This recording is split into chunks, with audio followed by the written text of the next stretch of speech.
Hello అండి. Introduction ఏమీ లేకుండా డైరెక్ట్‌గా కంటెంట్‌లోకి వెళ్ళిపోదాము.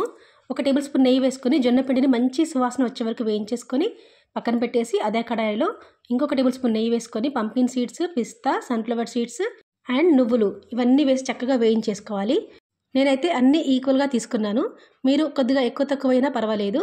తర్వాత అదే కడాయిలో మళ్ళీ ఒక టేబుల్ స్పూన్ నెయ్యి వేసుకొని మినపప్పుని దోరగా చక్కగా వేయించేసుకోవాలి. మంచిగా కలర్ వచ్చి క్రిస్పీగా అయ్యే వరకు వేయించేసుకోవాలి.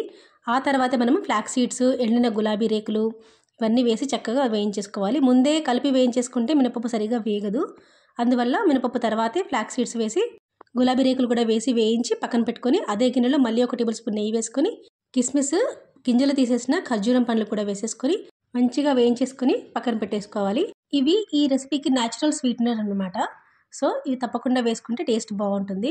తర్వాత అదే గిన్నెలో మరొక టేబుల్ స్పూన్ నెయ్యి వేసుకొని గోందు కటీరా ఉంటుంది కదా, దాన్ని కూడా వేసి చక్కగా వేయించేసుకోవాలి. ఇవి వేయించిన తర్వాత ఏవో అప్పడాల్లాగా చాలా క్రిస్పీగా అయిపోతాయి. చూడండి, గోందు కటీరా వేగిన తర్వాత సైజ్ డబల్ అయిపోయింది. నేను ఇక్కడ రెసిపీ కోసం 1 కప్పు తీసుకుంటే వేగిన తర్వాత 2 కప్పులు అయిపోయాయి చూడండి. తర్వాత అది పక్కన పెట్టేసి అదే గిన్నెలో మళ్ళీ ఒక టేబుల్ స్పూన్ నెయ్యి వేసుకొని మఖానాన్ని కూడా చక్కగా వేయించేసుకోవాలి. మఖానా కూడా వేగితే గోందు కటీరా లాగా చేతితో పట్టి నిలిపితే క్రిస్పీగా అయిపోతాయి. చూడండి, ఇది ఎలా క్రిస్పీగా అయిపోతుందో అలాగే మఖానా కూడా అలా అయిపోయే వరకు మనం చక్కగా వేయించేసుకోవాలి. ఒకదాన్ని పట్టేసి నొక్కితే ఇలా మంచిగా పొడి పొడిలాడిపోతుంది. అప్పుడు చక్కగా వేగిందని తర్వాత దాన్ని కూడా పక్కన పెట్టేసి మళ్ళీ వాల్నట్స్, కాజు, ఆల్మండ్స్ ఇవన్నీ చక్కగా ఒక టేబుల్ స్పూన్ నెయ్యి వేసుకొని మంచిగా వేయించేసుకోవాలి క్రిస్పీగా అయ్యే వరకు.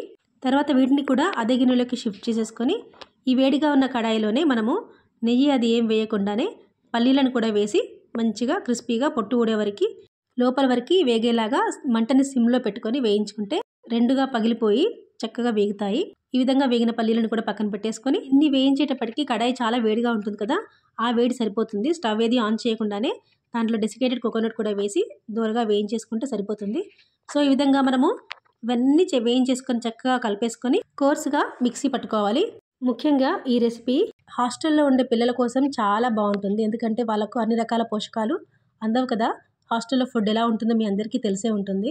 సో వాళ్ళ కోసం ఇలాంటి లడ్డూలు మనం చేసి పెడితే రోజుకి 1 తిన్నా చాలు, వాళ్ళకి అన్ని రకాల పోషకాలు అందుతాయని నాకు అనిపిస్తుంది. ఇది నిజంగా మీకు ఈ రెసిపీ నచ్చినట్టయితే, నేను చేసిన ఈ ఐడియా మీకు నచ్చినట్టయితే ఎన్ని రకాల డ్రై నట్స్ వేసాను అనేది కామెంట్లో తెలియజేయండి. డ్రై నట్స్ అన్నీ పౌడర్ చేసుకున్నాక జొన్న పిండి, డెసికేటెడ్ కోకోనట్ని అలాగే వేసేయాలి. దీంట్లో నేను జొన్నపిండి వాడాను కదా, దీంతో పాటే నేను యూజ్ చేసిన అన్ని ఇంగ్రీడియంట్స్ ఒక్కొక్కటి ఒక్కొక్క డైమండ్ లాగా చాలా హెల్దీ అనమాట. అంతేకాకుండా నేను ఈ లడ్డూలు చేయడానికి షుగర్ని అస్సలు వాడలేదు. కొద్దిగా బెల్లం తీసుకున్నాను. దాంతోపాటే న్యాచురల్ స్వీట్నర్గా ఖర్జూరం అండ్ కిస్మిస్ని కూడా పేస్ట్ చేసి వేశాను. అందుకే ఇది అన్ని పోషకాలు ఉన్న హెల్దీ లడ్డు. డ్రై నట్స్ రోజు నానబెట్టుకుని తినడం మంచిదే, కానీ హాస్టల్లో ఉన్న పిల్లలకి ఏం వీలవుతుంది చెప్పండి. మా పిల్లలకి కూడా ఇది మంచి రెసిపీ అని అనిపించింది. సో అందుకని నేను ఇది ఇన్ని రకాల డ్రై నట్స్ వేసి కొంచెం టైం పట్టినా సరే అన్నీ చక్కగా వేయించేసుకొని ఇంట్లోనే హైజీన్గా లడ్డూలు తయారు చేశాను. చూడండి, ఈ కొద్దిపాటి బెల్లం తీసుకున్నాను. దాదాపు ఇది 1/2 కిలో మాత్రమే ఉంటుంది.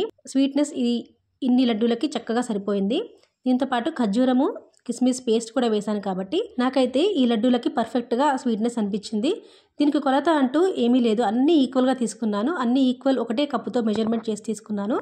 మీకు అటు ఇటుగా కొద్దిగా తక్కువ ఎక్కువైనా పర్వాలేదు. ఈ లడ్డూలు చేయడానికి నాకైతే ఒక 1/2 కిలో నెయ్యి పట్టింది.